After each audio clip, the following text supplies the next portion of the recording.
So the gays are mad at Beyonce, the kids have turned against their queen, but let's talk about exactly why their complaints don't mean a thing. Let's discuss.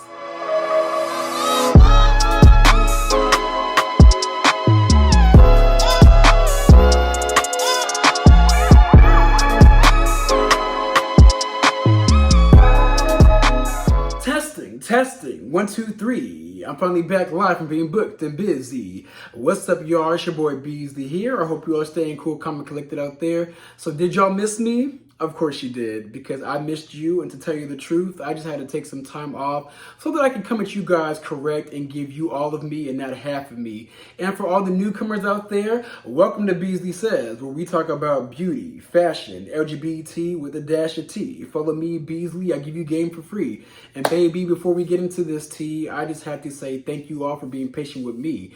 And I want to go ahead and talk to you guys today about Beyonce performing in Dubai and Aretha Franklin and also Beyonce riling up the gays. So let's go ahead and get into it, shall we? So Beyonce decided to roll out her bed for $24 million because she was chosen to be the head performer, the lead performer, the opening act of the opening of Atlantis in Dubai, you guys.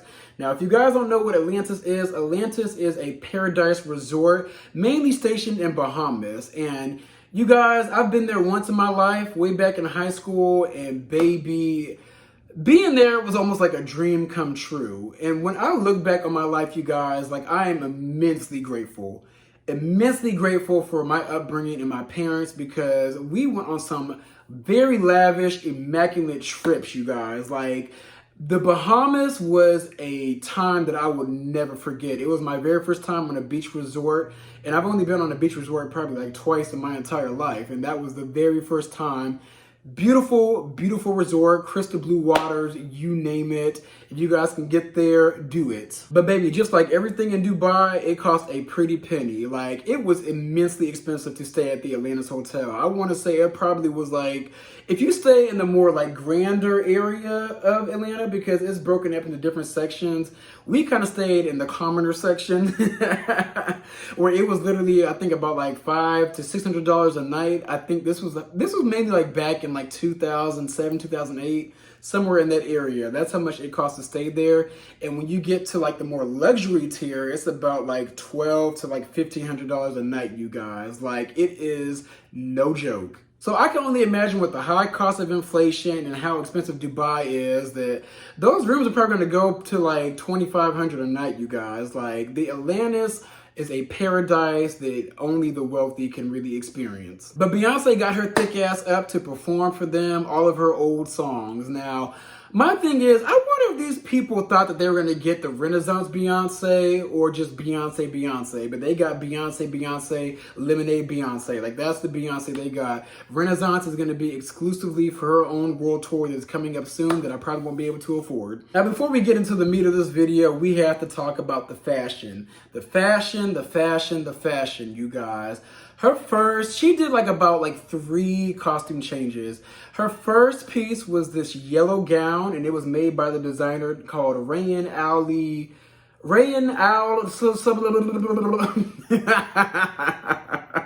But Rayan, that was the designer's name. Rayan had her in this rayon dress, this yellow dress. It was absolutely beautiful. You know, Beyonce loves to channel Oshun. Even though she's a Christian woman, she loves Oshun. And then she put on this red suit with a matching train, and the designer's name is Nicholas Jabron. Just absolutely beautiful. And then she closed out the show in this pink mini dress by the Ukrainian designer named Ivan Frolov. In this pink dress, I think she did it strategically to show her support to Ukraine. You know, she's all about strategic, being strategic, moving strategic, the queen of secrets. But y'all, with all that aside, no matter how much of a gay icon Beyonce is, the gays were booing. The gays were booing. Gays booing? Gays? Gays and booing? Look what you're wearing! So the first reason the gays were mad was because of the fact that she was performing in Dubai, which is an anti-gay country. Even though we gotta call it the hypocrisy with the gays, because you gays, especially the rich gays, y'all go to Dubai. Y'all go to Dubai for vacation. You guys go to Dubai anytime you guys want to get into some extracurricular forbidden activities, you guys go to Dubai and Fulala all throughout the summer. But I will say, you know, Dubai is an anti-gay place. Now, you can be gay in Dubai, you just gotta be gay in secrecy. And then one of my friends told me, who's like from the Emirates, that you can be gay over there, but you can't own land, you can't hold hands, you can't do any public space of affection. I said defection, but affection. You basically just can't be gay in public. Like, you just have to be in the closet. Even if you're flaming, you have to have a woman on your arm in order to own land and be seen as a man, basically. And the second reason the gays are mad is because her Renaissance album, which was one of her best albums in my opinion, there I said it, the album has fully grown on me. The MK Ultra worked, and Renaissance is one of the best Beyonce albums of all time. I just have to give it up to the Renaissance album. But the gays are mad because that album was a love letter to the gays, also to her uncle who died from AIDS. Like, that was what the Renaissance album was all about, like celebrating the gays, the black gays especially.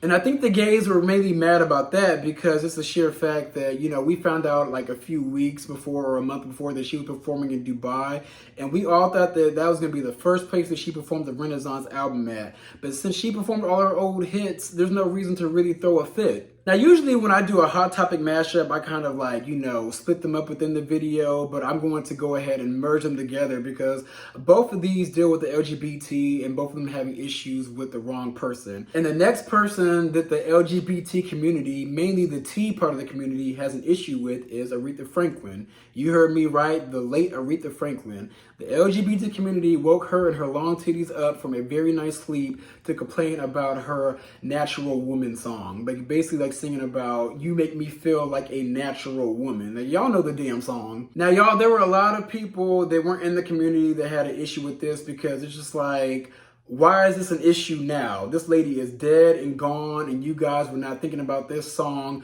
way a long time ago. And a lot of people made the argument that trans people didn't even really exist when this song came out. Now, I gotta take up for the trans community because transgender people have existed since the 1930s. To give you guys a little history, Michael Dillon was the first female to male transgender person way back in like the 1940s, and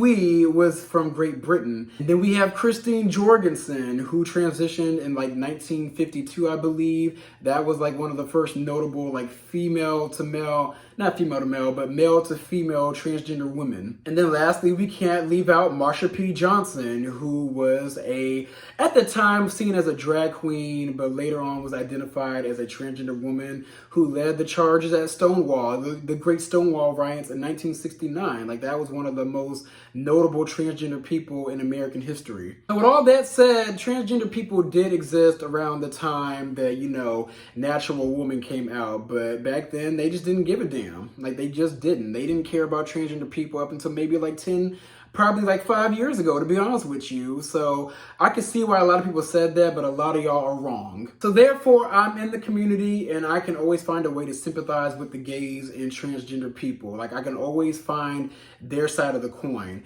but they're not always on the right side of the coin, because in my opinion, the LGBT community needs to, like, once and for all learn that the world is not Burger King and you can't have it your way. I've said this many times before in my past videos, but it's just a sheer fact that the LGBT community needs to learn how to wield the power that they're getting in society. I mean, granted, in Hollywood, they already held the power behind the scenes.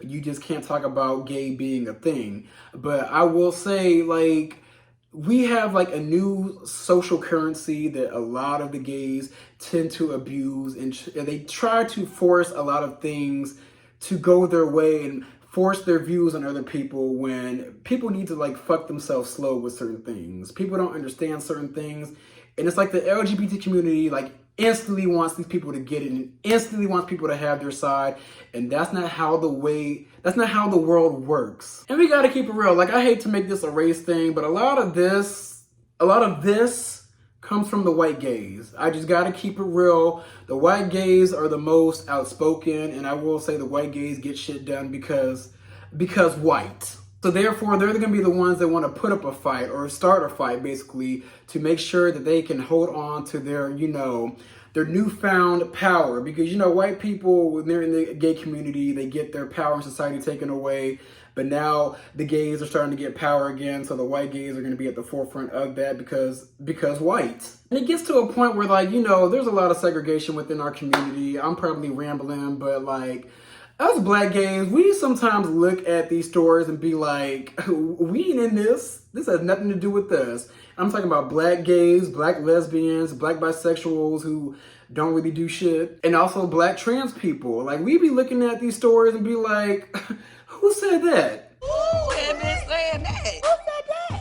Who said that? I just personally feel like anybody that's like against Beyonce and against Aretha Franklin, who's dead, you need to be fed. You need to be fed, or you need to go relax and get some head, because you can't force shit to just change just because you feel uncomfortable instantly or you feel like you've been wronged.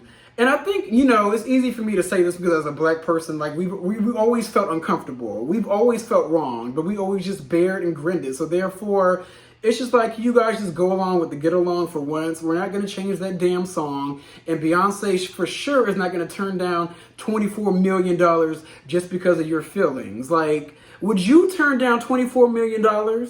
Would you turn down $24 million? And people are like, oh, she's rich. Oh, she's this, that. Okay.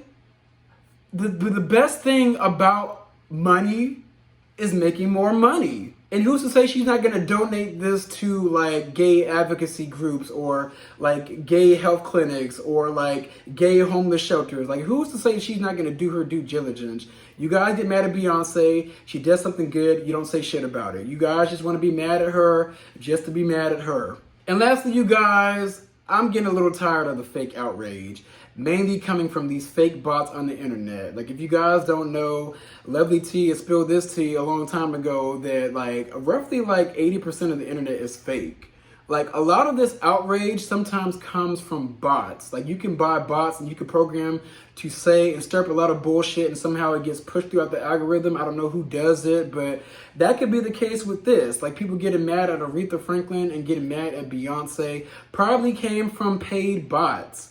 Paid bots that want to basically knock these two women off from the top and tarnish their legacy. So overall, y'all, don't feed into the media hypocrisy and BS, because a lot of what you see is meant to outrage you and divide us as a community and also as society. Like, everything that is on our TV screens is meant to divide us, you guys, and we have to fight against that.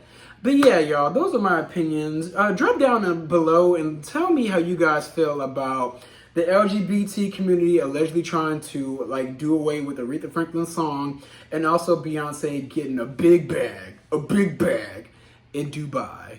But those are my views. Be sure to like, comment, and subscribe. I'm going to come back at you guys for real this time with some more content.